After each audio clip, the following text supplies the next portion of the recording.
Welcome to our special show today on the 2014 Child Passenger Safety Law. We're going to also learn about some of the best practices for children in car seats. I have with me today Jo Ellen Courtney from CHAD. She's a passenger safety technician. Welcome, Jo Ellen. Well, thank you. I'm sure you have a lot to tell us. So first, start by telling us about when did this law go into effect? Well, it went into effect January 1st of 2014, and what the law entails is that it protects children now from birth to age 6. So it's any child under age 7 or 57 inches tall is required to be using a car seat or a booster seat, okay? And so that's new. That is an increase of 1 year protection. And we really are happy that we've made this incremental step, and we're really making an effort to get the word out to everyone so that they can protect their children. So no longer is weight involved in the decision for car seats. Has that been out of the equation for a couple of years? Actually, it has been, and part of that is, as you know, we've become a heavier society, and I actually encountered a child who was 2 years old and 40 pounds, and by old standards and old practices, that child would theoretically be ready to use just a seat belt or a booster seat with a seat belt. Boy, that's scary to me. That child would not be protected in a car seat. So the weight element has been phased out, and really there's been much more of a focus on going towards the age, and actually the height is the critical factor. I would think age wouldn't even come into play with the equation other than just maybe height, because it's hard to get some kids in booster seats. And well, it's harder, I think, for enforcement if there isn't an age. And so I think that's a component of it. However, in best practice, it would be that the child would be up to 4'9" before the seatbelt would fit them properly. Okay. Gosh, my mother-in-law's not that tall. I know. 4'9" is a good height. It is indeed. But you may have encountered with her that there are occasions where the seatbelt doesn't fit her properly. You're absolutely correct. The seatbelt doesn't fit her properly when she's in the car. Well, depending on her weight, there might be a booster seat out there for her to fit. Yes, yeah. So what are some of the best practices then? Because we've got the infant seats, we've got the seats for toddlers, and all the different seats out there. It's overwhelming, I'm sure, for consumers. I expect that it probably is. The American Academy of Pediatrics and NHTSA, which is the National Highway Traffic Safety Administration, increased their recommendations in March of 2011. And what their recommendations are is that children stay rear-facing till at least age 2, which is different. Rear-facing? Yes. And then once they're out of the rear facing, that they go forward facing in a full harness till, well, many of the seats now go up to 80 and 85 pounds with the harness. And that's the 5-point harness? Is it still the 5-point harness? Right. And then that they go into a booster seat until they're probably 4'9", and then use a seat belt. The thing is that rear facing, a lot of the car seat manufacturers have made some changes to go along with these new recommendations, which is wonderful.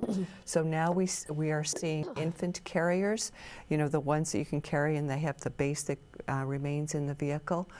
Those car seats can go up to, some up to 40 pounds. Oh, really? Yeah. Okay. That'd be pretty heavy, but it Yes. can still be. Don't need to go to the gym if you're doing that. Right. 35 and 40 pounds in the infant carrier, and some of the other car seats that can be rear-facing and forward-facing, those go up to some 45, and I've heard of one recently that goes up to 50 pounds rear-facing. So again, the saying to age 2 is really a recommendation, but you can keep kids rear-facing even longer, and that's with these car seats that have a higher weight limit, it's more likely that a parent could do that. A child that's rear-facing with a full harness has much more protection. Once you go forward-facing, you've reduced some of that protection, even with that harness. Really? Yeah. And then you go from that forward-facing with the harness to the booster, there's less protection. Then when you go to the seat belt, there's even less. Wow. So the most is the rear-facing with the harness. So what is by having them rear-facing, why is there that added element of safety? Well, part of it is that most crashes are frontal crashes. So if you're hit by the front or in the front, then the car seat that's facing rear would tilt towards where that crash impact was, and then it would move away from that crash, and then by the time it rests back, a lot of those crash forces have dissipated. And the car seat is there to protect the child completely, so the child's completely inside that, and the car seat will absorb the crash forces. Whereas once you're forward-facing, that same crash comes in the forward, and you go towards that crash, that means there's a big strain on the neck. And there can be a lot of injuries that way. So do you have some pointers if we have children in rear-facing seats, especially if it's, you know, they're 4 or 5 years old, and what do we have there to keep them busy? You know, usually when they're facing the front. Well, books. These books, the DVD players now, maybe if they're positioned. Yeah, unless the DVD player is permanently installed in there, we're really cautioning against anything that's not tied down and secured in a vehicle. Is a projectile. Yeah, exactly. Yeah, which is very, very dangerous in any crash. And that's why I learned that from Officer Pike. Oh, yeah. A police officer here in Derry, about how safe practices are. That anything that is loose in the car, including the parent, if they're not buckled up, indeed, can become a projectile. And that there would be nothing worse than if you were unbuckled and you ended up having a collision with your child who was buckled. Yes. That really struck, I mean, when he mentioned that, I thought, oh, how true. So as parents, I know this is about child safety, but as a parent, that it's very, very key to kind of be a role model and make Absolutely, because they're going to do what you do. And suddenly, I mean, the law in the state requires that every person up to age 18 use a seatbelt. But again, we really encourage everyone to use seat belts because they do provide protection. And children will look to their parents and everybody else who's an adult to see what they're doing. And they'll follow your lead. So we want to protect people. Right. So if we can get them started rear-facing. Yes. As an infant, keep them through toddler, it's a little bit easier if they just realize this is just the way it's the way it is. Exactly. You've got a very special seat. So I'm sure there'll be some challenges for parents that are trying to make that transition. There have been. We've encountered, we set up appointments with parents for a one-on-one consultation where they have their vehicle, the car seat, their child, and we're able to give them pointers on how to make it better and how to make it safer for them. And, you know, during that time, we can help them. But our goal as child passenger safety technicians is to really educate and teach people how to do that. Well, I know Officer Pike here in Derry with the Derry Police Department is a child safety passenger technician. Yes. And so if anyone is interested in making an appointment with Officer Pike, his number is 845-5619, and he will look at your car seat, your child, and what vehicle that you're installing it in, and really make sure that it is set properly. So you can maybe tell us a little bit about the certification process, because it isn't an easy procedure to get certified. Right. I mean, these are, it's a national certification, and the curriculum is developed by National Highway Traffic Safety Administration, so it's a standardized course. So anyone who is a child passenger safety technician in Derry or in Londonderry or in Hanover, they've all had to meet certain requirements. And so you can go to a different state and the requirements would still be the same. But the training itself is essentially 4 days. And during that 4 days, participants learn about seatbelt systems, they learn about airbags, about the lower anchors and the tether. That's the latch system as an alternative to the seatbelt. And there are a lot of different nuances to seatbelts, even though we take it for granted, you just kind of buckle it in. Right. But there are different latch plates. And then we spend time on getting participants to determine which car seat is the best choice for that child. And there are more variables than you'd think. I mean, there's the height, the weight, the age, but then there's also developmental issues. So as I mentioned about that 2-year-old, that 2-year-old developmentally is not ready to go sit in just a booster seat with a lap shoulder belt. So we want to, and that's the point of having a consultation, and that's what we kind of challenge participants in the training with, was making sure that they can figure out which is the best choice, and then teaching, having them practice installing in different vehicles. And as you know, every vehicle is different. Right, with the airbag locations and... Yeah, in all the configurations. So they get a lot of hands-on experience. I'm sure there's times parents have come for an inspection of the car seat and realize that they don't even have the proper car seat for their child. Right. Yeah, I mean, you can read what's on the box. It all seems like it's going to work. Yeah, one of the common errors that I'm encountering recently is that the car seat itself will be labeled with a certain height and weight limit. And people, for instance, there's seats out on the market that will go up to 100 pounds, and that's great. However, that's when it's used as a booster seat.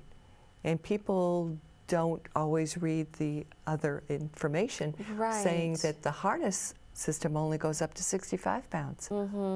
And they think, oh, well, it goes up to 100. Well, yes, it does. However, the harness has a weight limit, too. So that's what I'm finding, is that the labeling is there, it's just that we're not completely reading things. And it's not clear. I mean, maybe your child works for the weight but not the height, so you're at the store, well, I've got to decide, do I want to go for the height or weight? And I think as a parent, I may think, well, I think it's more important for the weight. And that would have been wrong, because it sounds like the height, so it isn't. Yeah, well, the thing is that there's a lot of information online available for people. And actually, NHTSA, National Highway Traffic Safety Administration, has a website. It's www.nhtsa.gov, and they have what's called an ease of use rating system for car seats, and they have all the car seats there. They have all the car seats manufacturers Yes, and they're listed have out there, and they must list in some way to help you decide. Absolutely, and they'll grade them by stars in terms of labeling, ease of installation, ease of putting the child in. So it's a really good resource. So the car manufacturers must have certain guidelines that they have to satisfy to even be able to sell on the market? Or? Well, vehicles have certain requirements in their vehicles. Do. Yes, and car seats also have their own requirements. The standards are for performance. And so that means that a car seat will respond a certain way, meaning safely, in a certain crash.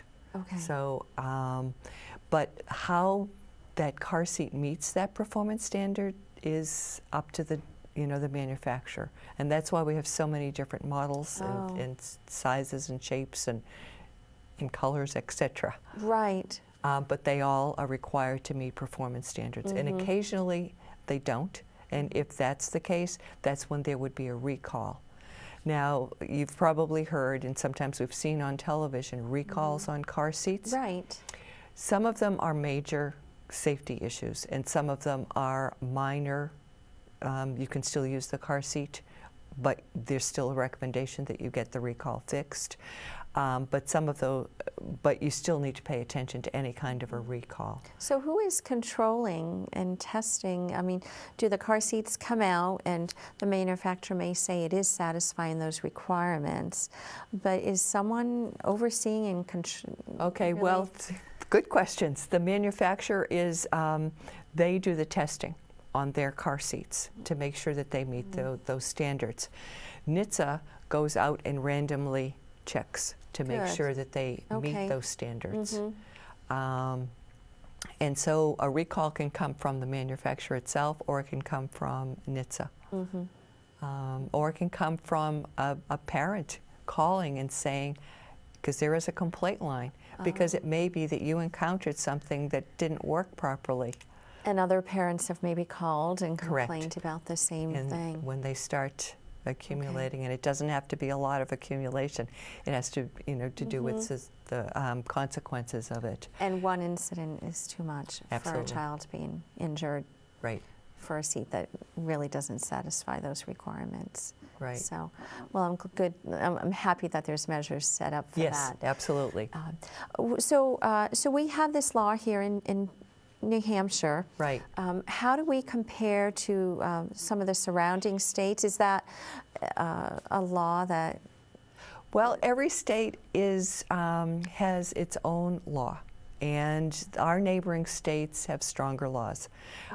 So this is that's why we're so happy about the change in this law, because it's an incremental step towards the best practice. Oh, wow. So we've even moved up, but yet we're still not satisfied. Correct.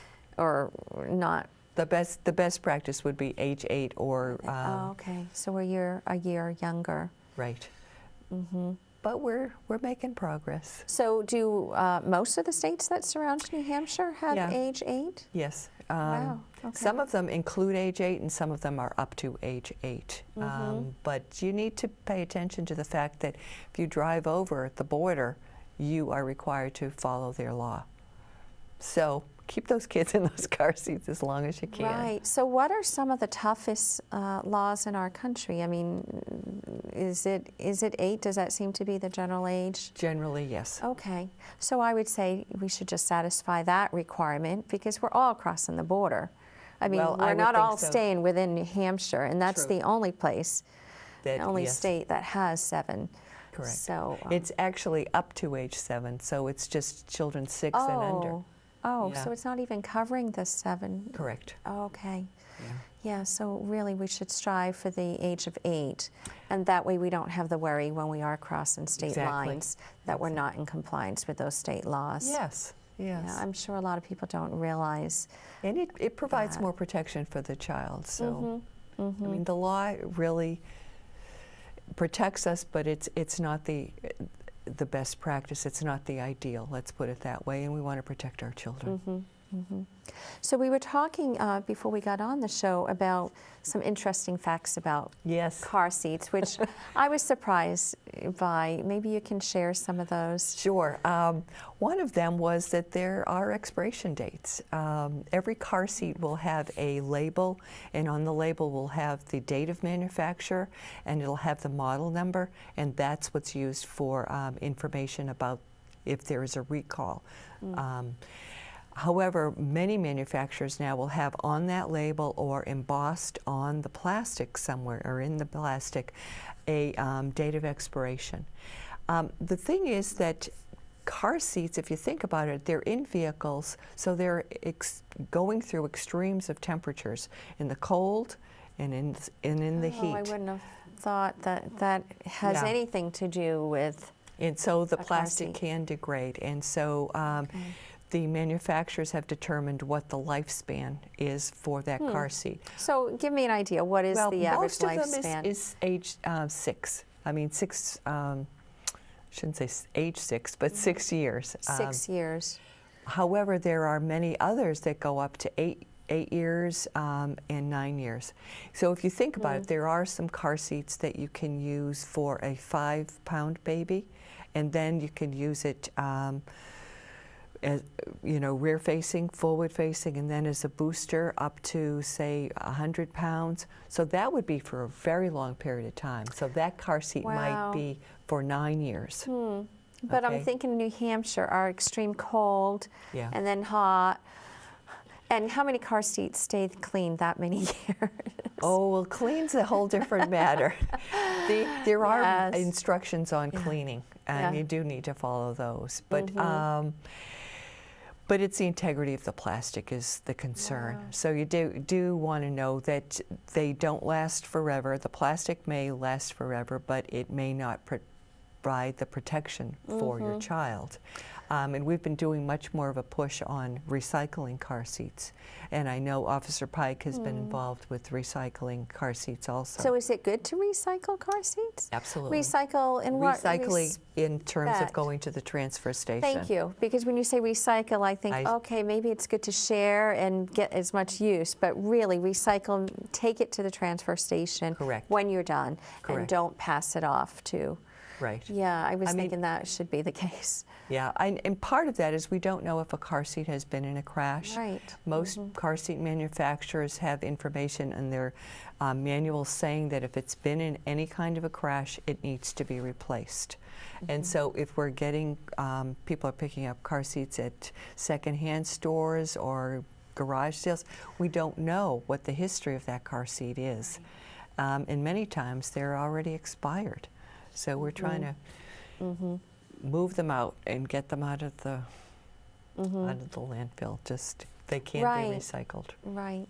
I think a lot of people have, when the child has outgrown the car seat, been more than happy to pass it on to somebody. And I think, I mean, especially if you know with the history. If you know the history and you can ask, you know, if it has been in a crash, if you have the instruction booklet. And yeah, I mean, if it's like within family or close friends, I mean, I think that makes sense. Resources are limited, so, you know, but if you don't know the history, we really don't suggest that you do that. Right, yeah, that's really important. So we've covered maybe some of the best practices for children. So they start as an infant, rear-facing. As a toddler, they're still rear-facing. Yeah, and then when they reach the limit of the rear-facing, of the car seat rear-facing capacity, then they would go forward-facing. Again, still with that harness. And that 5-point harness? Yes, and that would be at the shoulder, the hips, and the crotch. And we want those snug. And whenever you have a car seat with a that is forward-facing, we want to use that tether. The tether really reduces the movement of the car seat, so that if there were again a frontal crash, that head isn't going to go forward, and the car seat's not going to go forward. Are those tethers available? Can you tether someone in just a normal 4-door?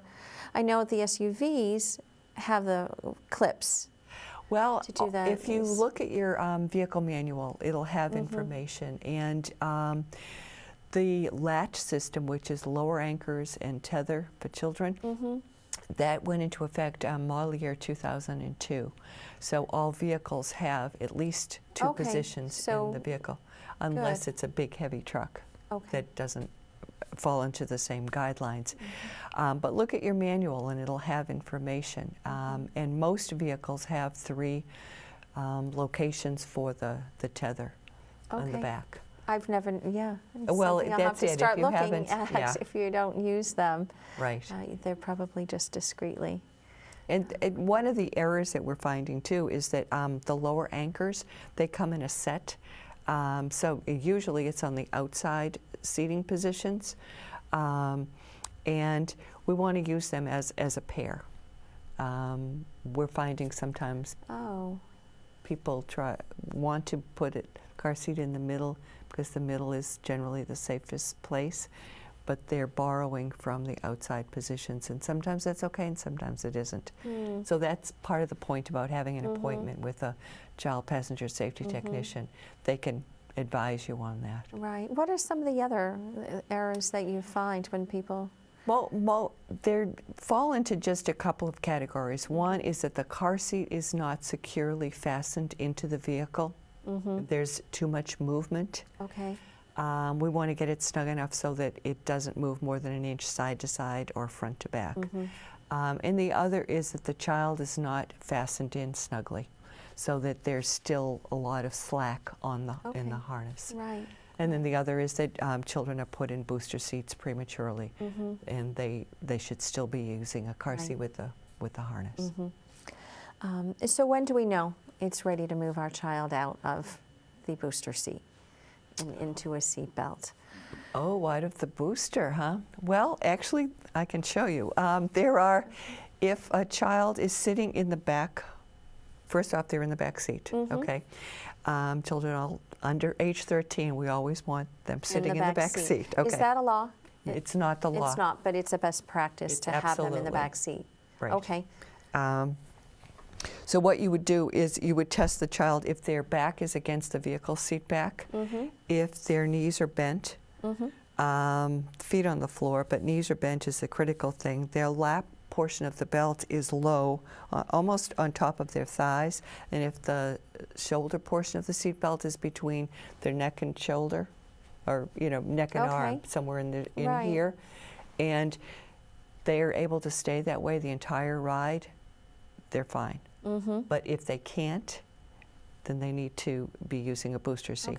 Frequently what happens is that the knees are not bent, and if their knees are not bent, they're not going to be comfortable, so they're going to scoot forward, so their knees will be bent, then their back is not against the vehicle seat back. It definitely seems like that you described a 13-year-old. I don't know how many 10 or 8-year-olds are able to. It depends really on the height. Yeah. It's interesting because some children, they might be the same height, but it's, and it could be in their torso or in their legs. Right. And every vehicle's a little different, the depth of the vehicle. Like, can you, there must be some great websites out there. yes. So why don't you give us one? One would be www.safekidsnh.org. Okay. So that's Safe Kids New Hampshire. And that can lead you to other places for additional information. There is also, I mentioned the NHTSA website. And there's also, if you are looking for getting your car seat checked somewhere else. For other technicians within the state. That's great. We mentioned we're very special. We've got one here in Derry. Yeah, not every community does. Yeah, so where can they find that? It's a website called www.seatcheck.org. So that's www.seatcheck.org. Right. I'm accustomed to spelling things out, so excuse me. That's very clear. No, that's very clear for our viewers. Okay. I hope you've enjoyed our show today on the 2014 Child Safety Passenger Law here in New Hampshire and learned some of the best practices to keep our children safe in the car. My name once again is Suzanne Bernier Robinson. Thank you for watching Derry Community Television.